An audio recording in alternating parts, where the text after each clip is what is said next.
It's time. Here we go. Tonight's episode of Food Addiction Fair and Firm. I am Connie Stapleton, licensed psychologist here in Atlanta, Georgia. And I'm excited because tonight is Valentine's Day and some of you are joining me.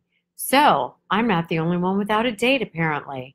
I'm so glad you're going to spend your time with me. Maybe you already had a wonderful date today, and maybe I am your date, in which case I am beyond honored. And see, I'm wearing pink. It is just a Valentine's Day to remember. And you know, this is a show about food addiction, and it occurred to me that Valentine's Day is often about candy, right? A lot of sugar involved with Valentine's Day. And I want you to know that I have not had any Valentine's Day candy today, even though I was at my daughter's house earlier, and there was plenty to be had. No sugar necessary for Valentine's Day. There are other options for gifting, such as, oh my God, the roses that my daughter had, stunningly beautiful. And I have a wonderful date with my love bug this weekend. Does anybody know who Jim Brickman is? Anybody? Jim Brickman? He's my buddy. Not really. We don't know each other. But he's a piano player, and I follow him, and I've been to many, many, many of his concerts because piano is absolutely my most favorite music, and he does a lot of contemporary stuff. You'd know his music if you heard it. But the Love Bug and I, no, it's not jazz, Miss Dawn. The Love Bug and I have a date to go see Jim Brickman live in concert on Friday night in Chattanooga. So that's my awesome Valentine's Day. So thanks for joining me tonight. I want to say that Laura Preston and I attended a social media conference last weekend in California. So maybe you have seen that I have been posting like a crazy woman because I'm trying to figure this stuff out. By God, I'm going to get there one of these days. So we had a really great time. Laughed really hard, had some super fun, got completely overwhelmed with all the information, kind of got a little depressed, at least I did, but we got back on the horse, and now we are super excited, and we got some super exciting stuff coming your way, so stay tuned. But let's get on with tonight's topic, okay? Oh, we did laugh so hard. If you didn't see that funny picture of Laura and myself on my Facebook page and probably on hers too, oh my God, I'm sorry. It still makes me laugh. And if you didn't see, oh, you probably didn't see this. I'm just going to tell you a little funny story. True story. Last night, I had put a question on Facebook about goals or goal setting or whatever. And somebody said that they wanted to do thus and such, but they were sick. So I intended to say, there's a lot of sick going around. Take care of yourself, whatever. It's not exactly what I put. What I put was, there's a lot of dick going around. Take care of yourself, or something like that. I didn't know I had done that until a little while later. I saw somebody had posted a comment, so I go in and it was Connie Stapleton in all caps. What does this mean? There's a lot of dick going around. I was like freaking mortified. I was like, oh my God, sick. There's a lot of sick going around. But you know what? I didn't take it off because I thought it was freaking hysterical. So there, we're all human and we all do gooberish things. All you can do is laugh at yourself, right? So laugh with me, at me. It's Valentine's Day. We love each other, right? Okay, so I want to just make one clarifying statement about last week when I talked about powerlessness. We talked about powerlessness, and there was a little bit of discussion about, I am powerless, I'm not powerless. This powerless talk depresses me. This powerless talk is, very negative. Let me explain. I had a wonderful professor. Here's a story for you. I had a wonderful professor, had many of them, but this one in particular was really amazing. And he used this expression fairly frequently, and the expression was, don't hear what I'm not saying. A lot of times people hear things that we are not saying. And the reason is because all of us come from different backgrounds. We all have different filters. So when things enter into our ears and process in our brains, sometimes what's being said gets translated through our filters and we hear something completely different. Don't believe me? Ask my husband. You know, it's amazing to me how many times we don't hear what the other one is saying. It's led to a few little loud discussions, shall we say? Think about any argument you've ever had. How many times is there an element of one or the other or both of you not really hearing what the other one was saying because we hear through our filters? So what I was saying, all right, is that when it comes to having an addiction, the 12-step programs, plural, believe that we are powerless over the addiction. Not that we're powerless to do anything about it, but they say that we are powerless, A, over having an addiction, or B, trying to use only willpower to overcome an addiction, because it's so powerful. It scrambles our brain. It takes us hijack. If you've ever experienced absolutely not being able to think straight when you know you don't want to engage in this food or consume that much alcohol or spend that much money or whatever it is, and you know your values and you know what you're about to do or what you are doing feels out of your control at the moment, because addiction hijacks our brain. So, are we powerless to do something about our addiction? That would be a big hell no. Are we powerless about the way we think? Definitely not. We have all the power we need to abstain from our addiction if we're putting forth the effort, if we're reaching out and getting the support. We do have the power, but we are powerless over having an addiction. And a lot of times it can feel like we're powerless if we try to conquer this animal, this beast, on our own. So I hope that clarifies what I'm saying. We have power to do something about it, and that's what the serenity prayer is all about. Grant me the serenity, the peace of mind, the not getting all drawn up in the ass, as my dad used to say, of grant me the serenity to accept the things I cannot change. I cannot change that I have a genetic predisposition for addiction. I cannot change that. I cannot change what I've done in the past. So grant me the serenity to accept the things I cannot change. Here's the part where we do have power. The courage to change the things I can. We have all kinds of personal power wrapped up in that statement.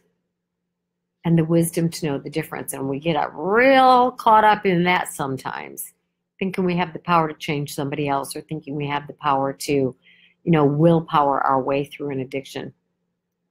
So those were my thoughts about that. So I hope that you didn't hear what I was not saying. Okay. And anytime you do, that's okay.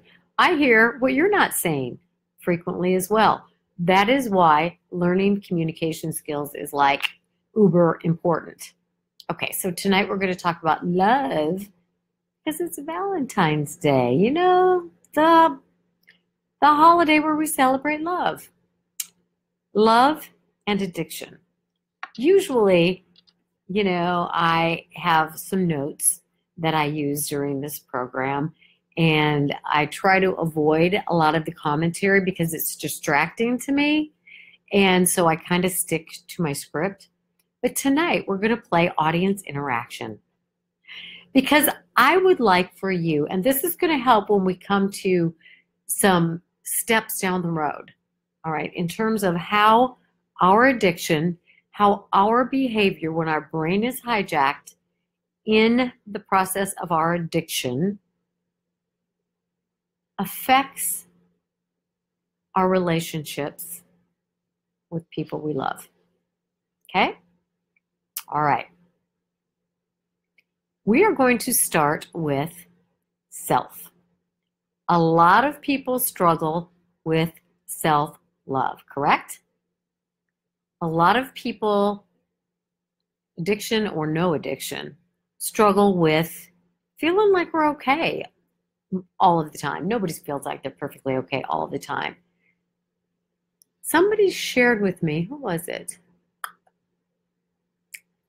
It was somebody today, it was a patient that I was talking with, and I love this woman.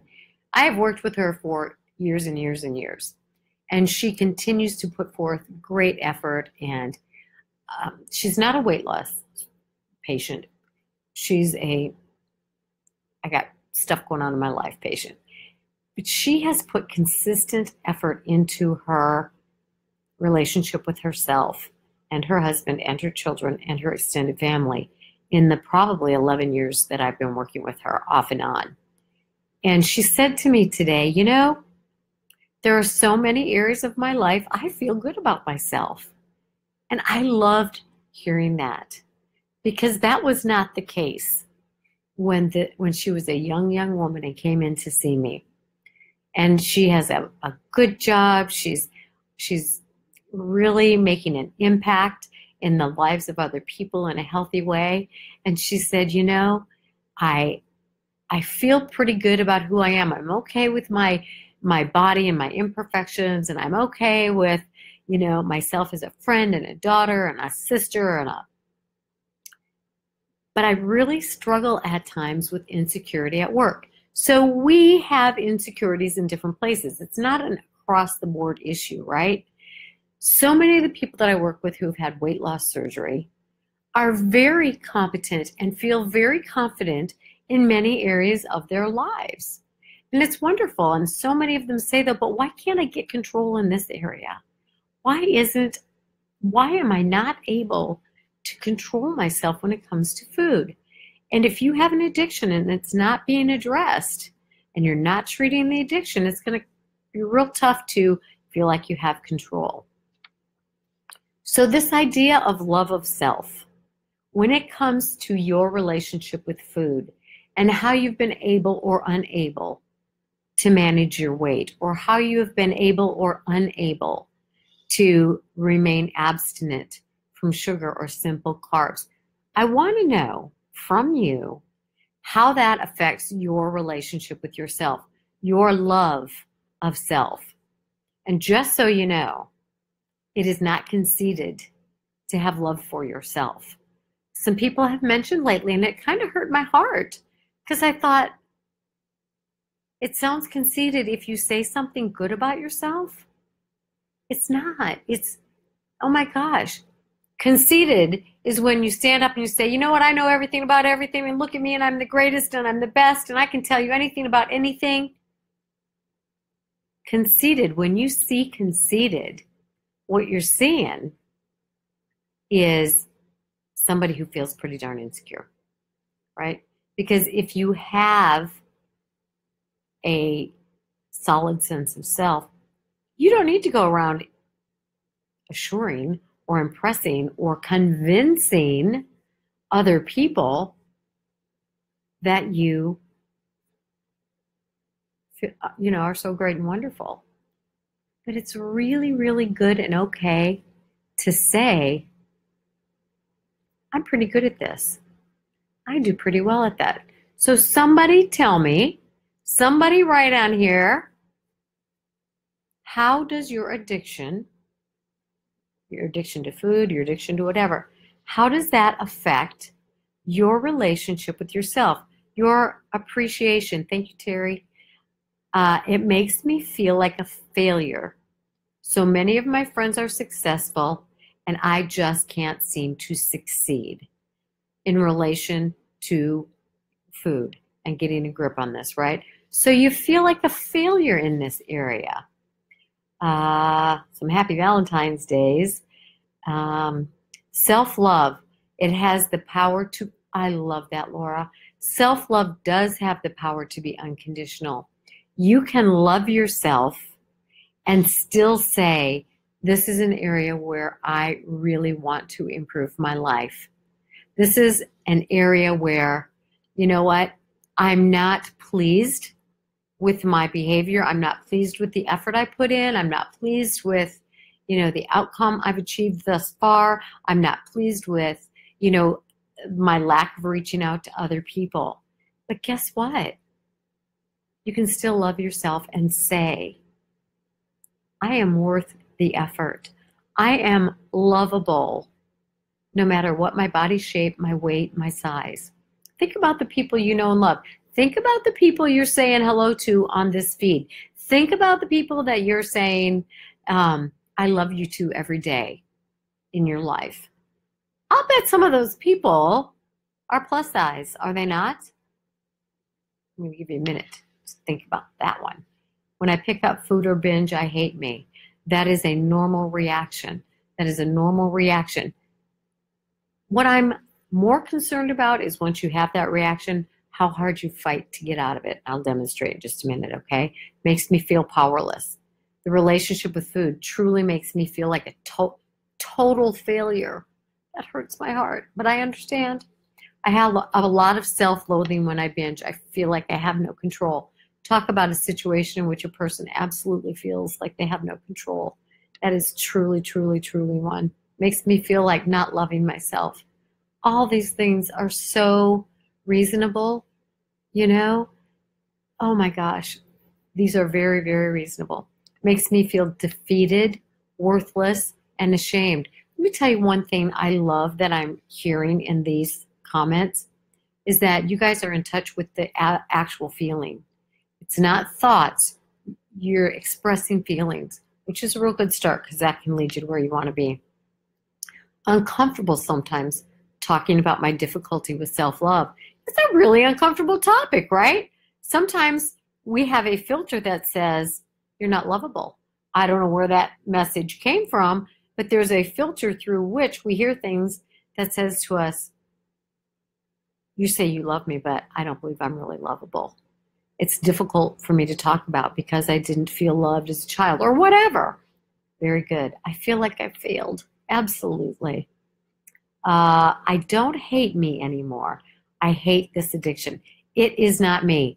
God love you, Sandra. And all the rest of you too. But listen to what that says. I don't hate me anymore. I hate this addiction. It is not me. That is so, so true. I am Connie. I do not walk up to people, shake their hand, and say, hi, I'm a drug addict. Hi, I'm an alcoholic. Hi, I'm a food addict. Hi. I don't do that because it's not who I am. It's a part of me. My addiction is part of me, but it is not who I am. And I do not have to define myself by it, and I don't have to hate myself for it. Can I hate the behavior that I engage in? Absolutely. If you do nothing else tonight, please work on this. Ooh, that'll be the worksheet, right? These worksheets have to be organic, so I can't do them until after we have the class because who knows what's going to come out of my mouth? God knows I don't. So sometimes it ain't pretty either. All right, so you are not your addiction. And I want you to, like, let's say we were in Catholic grade school and I'd say, I want you to write 1,000 times, my addiction is not me. I am not my addiction. I am not my addiction. I am not me. And if you don't, I'll smack your hand with the ruler and then I'll make you kneel on the floor till your skirt touches, making sure that skirt is not too short. Can you tell I went to Catholic school? Okay. All right. So you are not your addiction and your addiction is not you. Be angry. Be angry that you have an addiction. Be angry at the addiction. Last night, I posted an Instagram post because my heart was bursting with joy to the point where I just felt tearful. And let me tell you why. The young person, young 20s, that I work with, and I've seen her 3 different chunks of time over many years. And she knows what her issue is. She's young. I mean, but let me tell you, this young woman has insight and wisdom and courage. And she addressed someone in her family yesterday. She had processed with me what she was going to say, and it was powerful and beautiful and kind and honest and standing up for her. And she said to the person, in essence, I hate your addiction. I love you. I love you so much, and there's no way to separate me from you or my love from you. But I hate this addiction, and I hate what your behavior has done. And I hate how it's affected our relationship. And I hate how it's affected not just yours and my relationship, but other relationships. And I just needed to tell you this because I've tried to carry your sickness by protecting you. And I've been trying to protect you by not saying anything to you, but I need to for me so that I can heal. She expected an absolute shutdown or no response or nasty response. And I'm telling you, the response that she shared with me brought me to tears. And this is a conversation I want you to have with yourself sometime in the next couple of days, if you're willing and courageous. This takes a lot of courage. But the response was, I am so sorry how I have hurt you. I am so sorry for my behavior in relation to my addiction. I am so sorry. I did not know the effects this had on you. I love you more than words could ever say and more than you will ever know. And I hear you. I hear how this has damaged a significant part of your life, and I am sorry for my part in that. Get out of town. That doesn't happen all the time, but let me tell you, that was beautiful. That young woman gave herself and that other person such an amazing gift. Now, what that other person does with it is not her responsibility, nor does she have any power or control over that.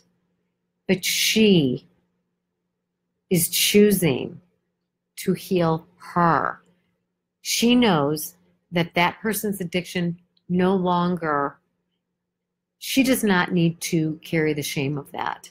She does not need to hide it, make it secret, be a silent partner in the denial. She said, I hate this addiction. So sometime in the next, week or so, 2 or 3 days, maybe tonight, I want you to have this conversation with yourself and say to yourself, I hate this addiction. I know who I am. I know how I love. I know the capacity that I have for love. I know that I do share love. I know that I have some goodness. Just like the people in my life, the people on this thread, the people in the support groups that I love. They have trouble with food. They have trouble with their weight. They have trouble with abstinence. And I love them. I see their goodness.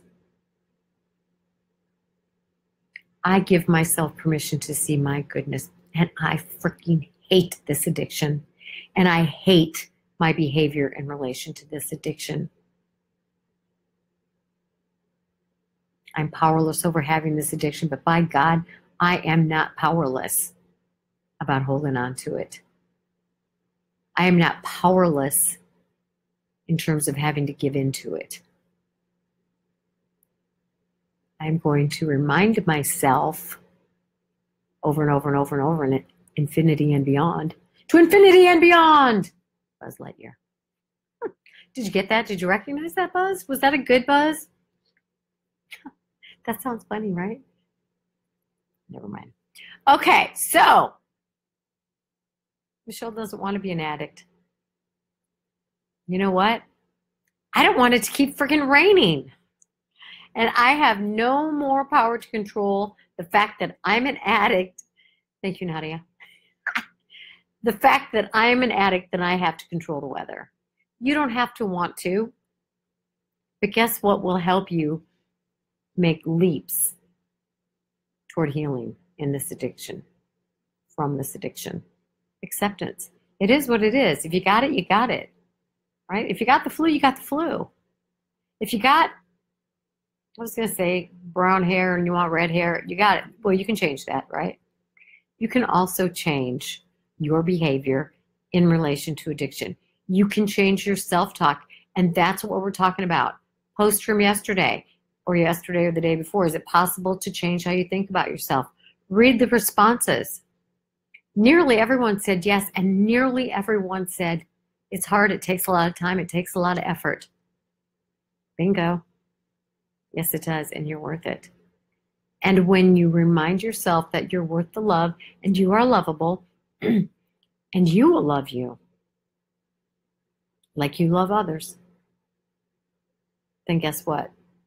You're going to move closer and closer and closer to being willing to do what it takes. But every time you beat yourself up, maybe go online, go on Amazon, order one of those blow up hammers, right? One of those blow up hammers. Just carry it with you all the time. Carry it into the grocery store. Carry it into the Target. Carry it into the doctor's office. Carry it into you to school.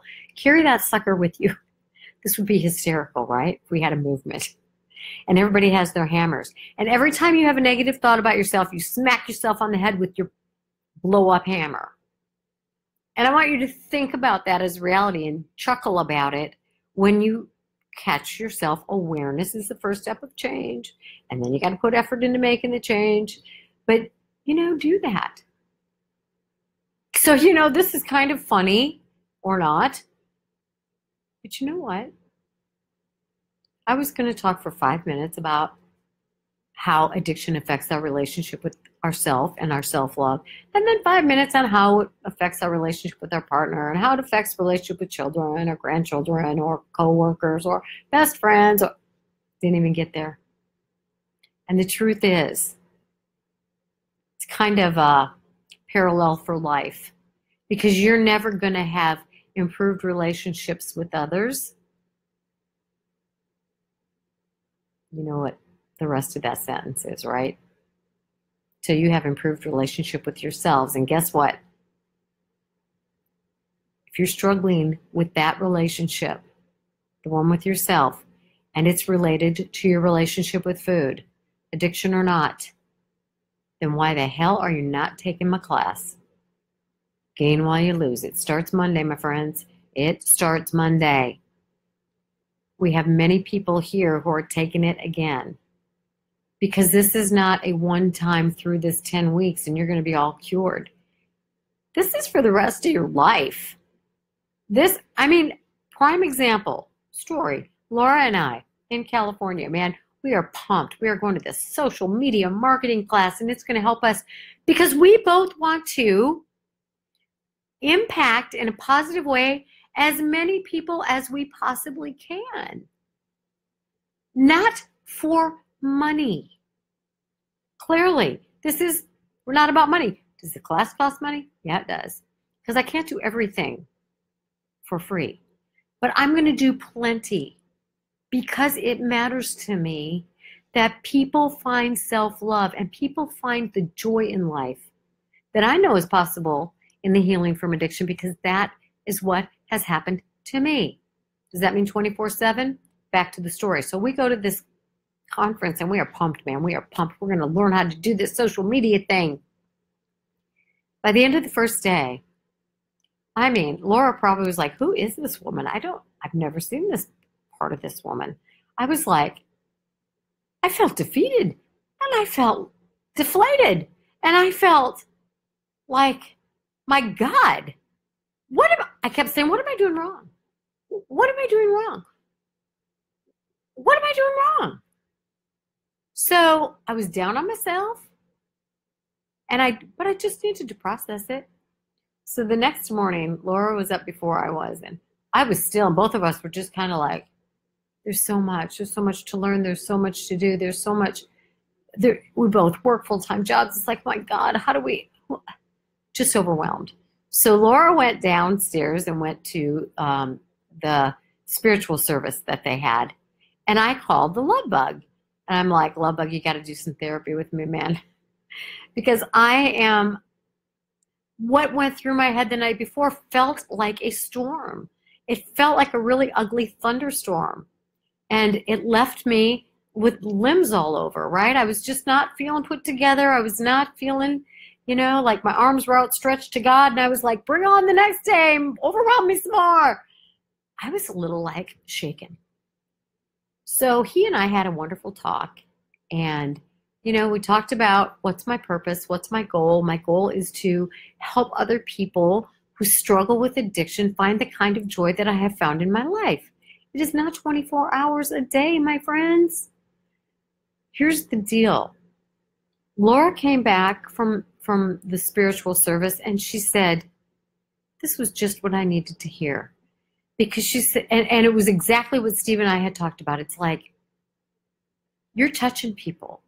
If you're out there and you're putting out a positive message, and that is your heart's desire, you have to trust God or the universe to put you in front of the people that you can impact in a positive way. And we both felt better. It's like, wait a minute.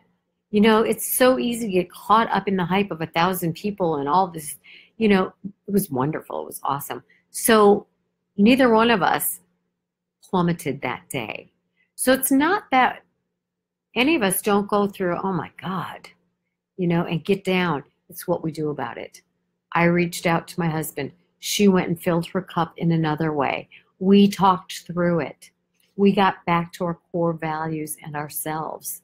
And then we were able to proceed with enthusiasm. And that night, I haven't laughed that hard in months and months and months and months. And that is good medicine, my friends. All right, so I want to just remind you what I cover in this Gain While You Lose class. Here's the beauty of this class. There's a lot of beauty of this class, right? One is you pay for it one time. You can take it as many times as you want. You never have to pay for it again. I'm not all about money. I'm about making sure that I make enough money to cover what I need to in my life, just like you need to, right? So yeah, it costs me hours and hours and hours to create this program and to host this program, which I absolutely love. But I don't care if you take it 50 times and pay for it once. I want you to get the healing. I want you to heal your relationship with yourself. So here's what we talk about. Part of the reason people regain after having surgery or lost weight or whatever is we're not really prepared. People are not really prepared. You think you are, it's like, I got it this time. Well, what the heck makes this time different than any other time? Really? Not a whole lot, right? Even with weight loss surgery. Even with weight loss surgery. Because there's not a lot of preparation for the head. And you all know, we've discussed this, there needs to be more. So we talk about how is it you prepare and how long the preparation goes on, which is forever, by the way. We talk about emotional eating and things to do to intervene. In emotional eating, get rid of those habits, implement some new ones. We talk about food addiction. We talk about the underlying issues. What's going on that I won't give myself permission to love myself. And until I do give myself permission to love myself, I will sabotage myself anytime. So if you don't heal that relationship with yourself, you're going to continue to self-sabotage. And we talk about why that is. Where do those things come from? And then we talk about how to set boundaries, how to have healthy communication. A lot of us are ill-equipped to be healthy adults in life. We just are because we haven't learned it.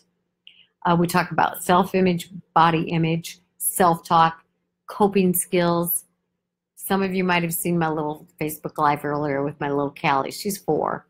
And we did a lesson on how to teach young children and or yourself how to identify your feelings by going through them each day and saying, today I felt this way about this, today I felt that way about that.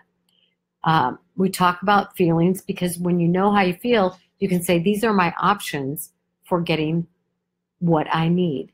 If I'm feeling lonely and I need companionship, I can eat, I can call a friend, I can go to the mall, right? So there are options. Then what do you want to do if you want to stay loving yourself? All right, we talk about healing the relationship with self, healing that relationship with food, improving the relationship with others, and the importance of having fun, which we so had fun this weekend. So it's important. Left. You know what? I have this horrible pain in the right side next to my ribs, and I'm like, did I do something at yoga tonight? Or maybe it's from all that laughter. I don't know. Hurts like heck, but I'm going to be all right. So I love you guys. I am grateful to you. I lost track of the comments, but I'm telling you what, I will come back and comment in just a little bit. And thank you for spending your time with me. Happy Valentine's Day. I hope you didn't use sugar to get through it. And coming very, very soon, because I don't have enough things to do, I am just going to invite a few people to go through a 5-day, what do you call it, abstinence. I don't know what to call it. Not a challenge. Opportunity. 5-day abstinence opportunity. So be watching for that. Okay, 5 days. Because a lot of people have trouble getting started. So we're going to have some heap of support. So get ready. Set your date. You want to give up sugar? You want to give up simple carbs? We're going to do that. All right.